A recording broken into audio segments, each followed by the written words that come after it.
তো আল্লাহ তাআলা বলেন, হে ঈমানদারগণ,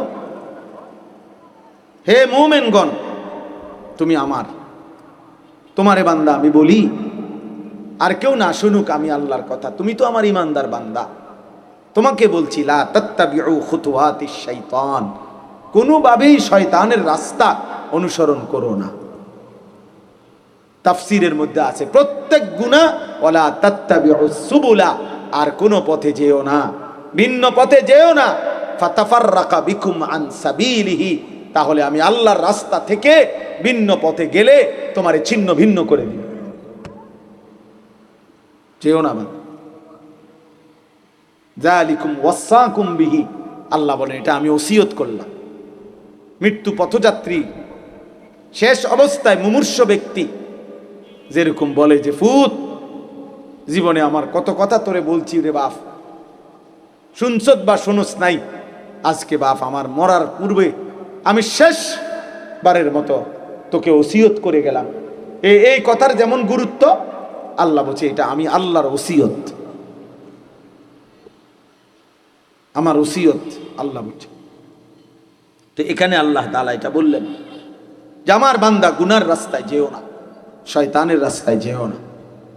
নবীজি বলছেন ওয়া ইন্নাল ফুজুরা ইয়াহদি ইলান নার, প্রত্যেকটা গুনাহ শেষ পর্যন্ত জাহান্নামের দিকে নিয়ে যাবে যদি ফিরে না আসে, যদি তওবা না করে।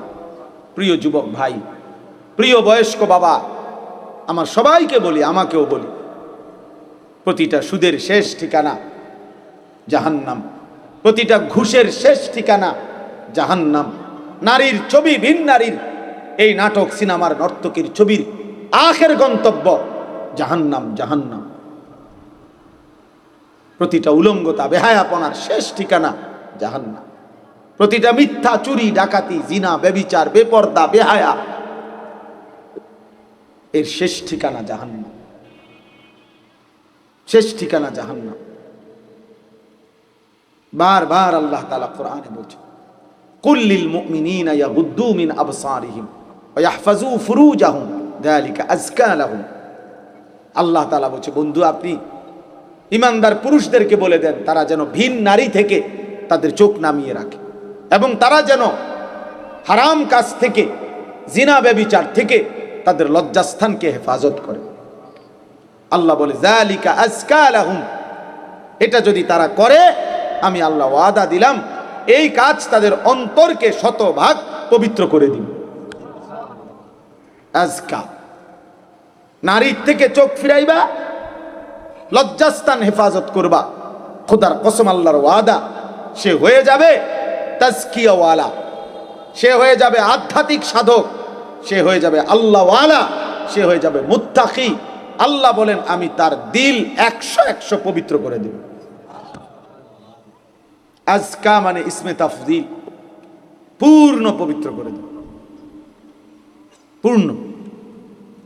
হাদিসের মধ্যে আছে আল্লাহ তাআলা বলছেন হাদিসে কুদসিতে, আমার কোনো বান্দা যদি আমার ভালোবাসায় ভিন নারী দেখা থেকে চোখ নামিয়ে রাখে, মোবাইলে হোক, বাস্তবে হোক, টেলিভিশনে হোক, নাটকে হোক, সিনেমায় হোক, রোডে হোক, আল্লাহ তাআলা বলছেন বান্দা যদি আমার ভয়ে, আমার ভালোবাসায় চোখ নামিয়ে রাখে, আমি আল্লাহ ওয়াদা দিলাম তৎক্ষণাৎ আমি তার অন্তরে ঈমানের স্বাদ, মজা দিয়ে দেব।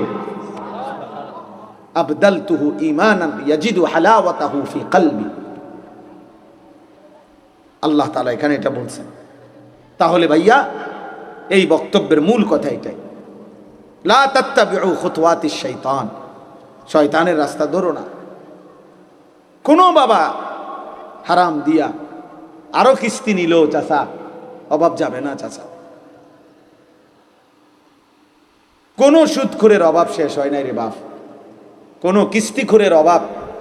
৬,০০০ টাকার কিস্তি, আমার ঘনিষ্ঠ লোকে আমার কানতে কানতে বলছে, কয় যে হুজুর ৬,০০০ টাকার কিস্তি, বাড়তে বাড়তে দিতে পারছি না করতে করতে ৪ লক্ষ টাকা হয়ে গেছে।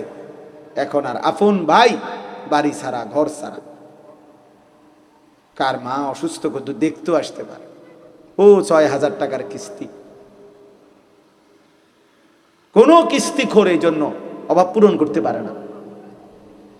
কোন সুদখোর, হারামখোর, কোন মিথ্যাবাদী, হারাম উপার্জনকারী তার অভাব শেষ করতে পারে না। অভাব যায় না তার, দিলও শান্ত হয় না, অভাবও যায়। কলজাটার মধ্যেও সারাক্ষণ জ্বালাফোড়া, আরো চাই, আরো চাই, আরো চাই, আরো চাই, আরো চাই, এতে টিয়া পায়, হেতে টিয়া পায়, ওইতে টিয়া পায়, ওইতে টিয়া পায়। দিলটাও অশান্ত, আখেরাতটাও বরবাদ। এই জন্য যুবক ভাই তোমাদেরকে বলি, নারীর আকর্ষণ, তুমি যদি এই ফান্দে পড়ে যাও, বিশ্বাস করো ভাই, তৃপ্ত হবে না, স্বস্তি মিলবে না। এটা তোমার সারাক্ষণ অস্থির বানায় রাখবে। তোমার শরীর নষ্ট হচ্ছে, হাত নষ্ট হইতেছে গুনার দ্বারা, লজ্জাস্থানের সক্ষমতা নষ্ট হইতেছে, যৌবনের শক্তি নষ্ট হইতেছে, কোমরের শক্তি চলে যাচ্ছে, দুইটা সাফা ভিতরে ঢুকে যাইতেছে, চোখ ভিতরে ঢুকে যাচ্ছে, দেখতে দেখতে চেহারাটা জঙ্গলি জানোয়ারের মতো মনে হচ্ছে। তুমি হয়তো আন্দাজ করো নারী, কারণ তোমারে তো আর চুলের কারণে, চেহারার কারণে, তোমার এই বিদঘুটে আকৃতির কারণে কোনো ভদ্রলোক তো তোমার দিকে ফিরেও তাকায় না। কেউ তোমারে বলবে, তোমার যে ডাকাইতের মতো চেহারা, তোমারে বলবে কে যে তোর এই অবস্থাটা, আর তুমি তো গারফাক দিবা,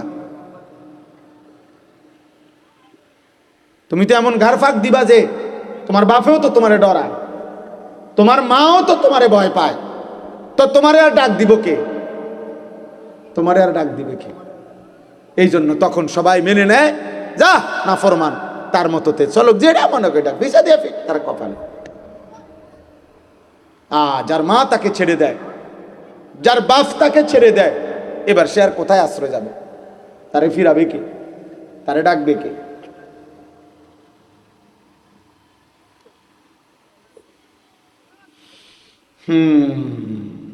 ইয়া আইয়ুহাল্লাযীনা আমানু লা তাত্তাবিউ খুতুওয়াতিশ শাইতান। এজন্য রব্বুল আলামিন বলে, মুমিন, শয়তানের পথ অনুসরণ করো না, গুনাহের রাস্তায় যেও না, তোমাকে দুনিয়াও ধ্বংস করে দিবে, আখিরাতও ধ্বংস করে দিবে। ওমান ইয়াত্তাবিউ খুতুওয়াতিশ শাইতান ফাইন্নাহু ইয়া'মুরু বিল ফাহশাই ওয়াল মুনকার। আল্লাহ বলে, শয়তানের পথ ধরলে আমি আল্লাহ বলে দিলাম, শয়তান 24 ঘন্টা তোমাকে অশ্লীলতা, নারীর দ্বারা যত গুনাহ হয় এমন গুনাহের কথাই করতে বলবে, ওয়াল মুনকার, আল্লাহর যত নিষিদ্ধ গুনাহ, সব গুনাহের মধ্যে তোমাকে লিপ্ত করে ছাড়বে, লিপ্ত করে ছাড়বে। কিতাবের মধ্যে আছে 300 বছরের আবেদ, 300 বছর বনি ইসরাইলের আল্লাহর ইবাদত করছিল, সে মানুষটাও যখন নারীর খপ্পরে পড়ছে, নিজের ঈমান, আমল, আখিরাত বরবাদ হয়ে গেছে, আখিরাত বরবাদ হয়ে গেছে। কিতাবের মধ্যে আছে বালআম ইবনে বাউরা নামে সাহাবীরা বর্ণনা করছে, পূর্ব যুগের একজন বড় সাধক ছিল, অনেক বড় সাধক। তার যোগ্যতা এমন ছিল, আল্লাহ তাকে এমন যোগ্যতা দিছিলেন যে সে কোনো কিছু দোয়া করলে তৎক্ষণাৎ আল্লাহ কবুল করতেন, মুস্তাজাবুদ দাওয়া ছিল সে।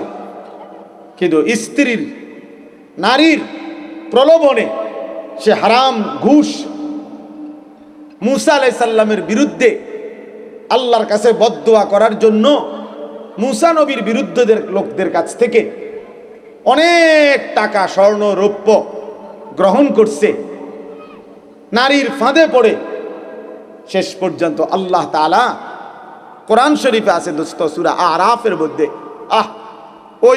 ওই লোককে আল্লাহ তাআলা শেষ পর্যন্ত এমন অভিশপ্ত বানাইছে যে সে মুসা নবীর বিরুদ্ধে কিছু বললেই ওই যারা তারে পয়সা দিছে বলতেছে, সে নিজে বুঝতেছে যে আমি মুসার বিরুদ্ধে কই, কিন্তু মুখ দিয়া বাইরে সবাই শোনে যে ও যারা টাকা দিছে তাগো বিরুদ্ধে কয়। বুঝেন নাই? প্রতিটা বদদুয়া উচ্চারিত হচ্ছে অগ বিরুদ্ধে। ওরা চিল্লায়া চিৎকার শুরু করে দিচ্ছে, আরে আরে আরে আরে তুই কি কও, থামো থামো, তুমি কি বলতে, তুমি আমগো বিরুদ্ধে বদদুয়া দিতে আসো, তখন সে বলছে খোদার কসম, হে ভাইরা, আমার জিহ্বা আর আমার নিয়ন্ত্রণে নাই। আমি যতই চেষ্টা করছি মূসার বিরুদ্ধে বলতে, আমার মুখ দিয়ে তো তোমাদের বিরুদ্ধেই বের হচ্ছে। এরপরে খোদার কসম আছে, এরপরে আল্লাহ তাআলা তার জিহ্বাটা লম্বা করে ফেলছে। কোরআন শরীফে আছে যে কুত্তার মতো, ফামাসালুহু কামাসালিল কালব, কুকুরের মতো জিহ্বা লম্বা হয়ে গেছে, একবারে বুকের কাছে তার জিহ্বা চলে আসছে। কুকুরের জিহ্বা যেমন লম্বা হয়ে যায়, কুকুরের উপরে কোনো বোঝা চাপায়া দিলেও সে হাঁফায় জিহ্বা লম্বা করে এমন করে। আবার যদি এটা সরাইয়া ফেলে, খালি পিঠের মধ্যে কিছু নাই, এমনি দাঁড়াইয়া আছে, তখনও কুত্তা জিহ্বা লম্বা করে এমন হাঁফে। এরকম আল্লাহ তাআলা কোরআন শরীফে আছে, আল্লাহ তার জিহ্বা লম্বা করে ফেলছে। এজন্য দয়া করে দোস্ত, আল্লাহ তোমারে আমারে হেফাজত করছে। সারা রাত উলঙ্গ ছবি দেখার পরেও সকালবেলা মানুষের আকৃতিতে তোমারে হয়তো ঘুম থেকে উঠাইছে, কিন্তু কোরআন শরীফে একটা আয়াত আছে, ফি আইয়ি সূরাতিম মা শাআ রাক্কাবাক, আল্লাহ চাইলে যেই কোনো আকৃতি দিতে পারেন। তাফসীরের মধ্যে আছে, খোদার কসম, মুফাসসিরিন ওলামারা বলছে আল্লাহ চাইলে কাউকে মানুষের দেহ রাইখাও চেহারাটা কুকুরের মতো, শূকরের মতো বানায় দিতে পারেন। এবং এটা আল্লাহ তাআলা পিছনের জামানায় করেছেন কিনা, কুনু কিরাদাতান খাসিইন, পূর্ববর্তী অবাধ্য জাতিদেরকে আল্লাহ তাআলা শূকর বানায় দিয়েছে। ছিল তো মানুষ, আস্তা মানুষ, কিন্তু চেহারাটা শূকরের মতো, চেহারাটা শূকরের, চেহারাটা কুকুরের মতো। আল্লাহ হেফাজত করে।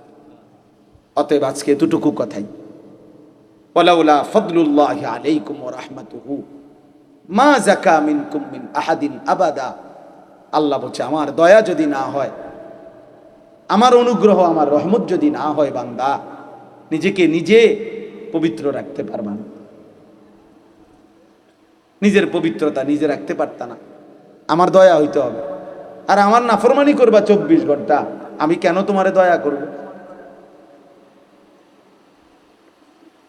আমি কেন তোমাকে, খানা তো আল্লাহ গরু ছাগল কুকুর বিড়াল রেও খাওয়ায়, শুকর রেও খাওয়ায়, দুনিয়াতে এগুলো সবাই ভোগ করে। যেন আল্লাহ বলছেন আমার দয়া না হলে কেউ নিজেকে পবিত্র করতে পারবে না, আর আমার নাফরমানি করলে আমার দয়া মিলবে না, দয়া মিলবে না। ওয়ালাকিন্নাল্লাহা ইউযাক্কি মান ইয়াশা, আল্লাহ বলেন আল্লাহই যাকে চান পবিত্র করে থাকেন। আল্লাহু সামিউন আলিম, আর আল্লাহ তোমাদের সব শুনতেছেন, সব জানেন। এই পৃথিবীর কেউ শোনে না ইয়ারফোন লাগাইয়া রাত 2টা বাজে ফজর পর্যন্ত, ভোর পর্যন্ত কোন নারীর সাথে কি বলেছ। আল্লাহ বলে বান্দা পৃথিবীর কেউ শুনে নাই, ইয়ারফোন লাগাইয়া রাখছো, আমি শুনেছি, আমি শুনছি বান্দা, আমি জানি, আমি দেখছি বান্দা, সব আমি দেখেছি, আমি সব জানি, আমি সব শুনি। আল্লাহ শুনে না কখন? কথা বলে না। আল্লাহ দেখে না কখন? আল্লাহ জানে না কখন? আয়াহসাবু আল্লান ইয়াকদিরা আলাইহি আহাদ, আল্লাহ বলে আমার বান্দাকে বলো না সে কি ভেবেছে তার উপরে কারো কোনো ক্ষমতা নাই, ওরে জিজ্ঞেস করো। আল্লাহ বলে বান্দা তাকে জিজ্ঞেস করো তো, এত মিথ্যা, এত নাফরমানি, এত বেনামাজি জিন্দিগি, একটা সেজদাও সে যে দিচ্ছে না, সে কি মনে করেছে তার উপরে কারো কোনো ক্ষমতা নাই? কি ভেবেছেন? বলে কারো ক্ষমতা নাই? কথা বলে না।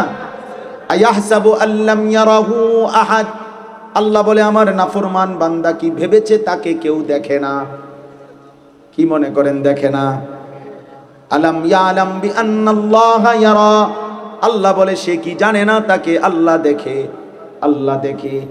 ইয়ালামু খাইনাতাল আয়ুনি ওয়া মা তুখফিস সুদূর, আল্লাহ বলে বান্দা চোখের খেয়ানত, চোখের দ্বারা তুমি যত গুনাহ করছো আমি জানি, অন্তরে যত গুনাহ লুকিয়ে রেখেছো আমি তাও জানি, আমি জানি বান্দা। দিলের গভীরে যা তাও জানি, চোখের বাঁকা চাহনিতে দেখো যা তাও জানি। তাকায় রয়েছে এদিকে, তাকাইতেছে ওইদিকে। আল্লাহ বলে বুঝছি কি চাইছো। আল্লাহ আমাদেরকে হেফাজত করে। এই জন্য প্রিয় ভাই, এই ছেলেদের এই আয়োজন, আহলে সুন্নাতুল জামাত পাঠাগার, আমি আগেও এই মাহফিলে আসছি, ও বাজারের কোন কোনা দিয়া বয়ান করছিলাম, হ্যাঁ সাবরার নিচে, ঠিক না? হ্যাঁ হ্যাঁ, আর মনে আছে। আলহামদুলিল্লাহ, উদ্দেশ্য একটাই, ভালো কিছু বই পড়বে, দিনই কিছু বই পড়বে, এর দ্বারা আখলাক হবে, ওলামায়ে কেরামের একটু নসিহত শুনবে, এর দ্বারা সুন্দর একটা চরিত্র গড়বে। এই আশা নিয়েই এই নওজোয়ানদের এই সংগঠন, এই পাঠাগার, আমরা দোয়া করি আল্লাহ তাআলা তাদের এই সুন্দর উদ্যোগ, মেহনত, এই পাঠাগার আল্লাহ কবুল করে নেন।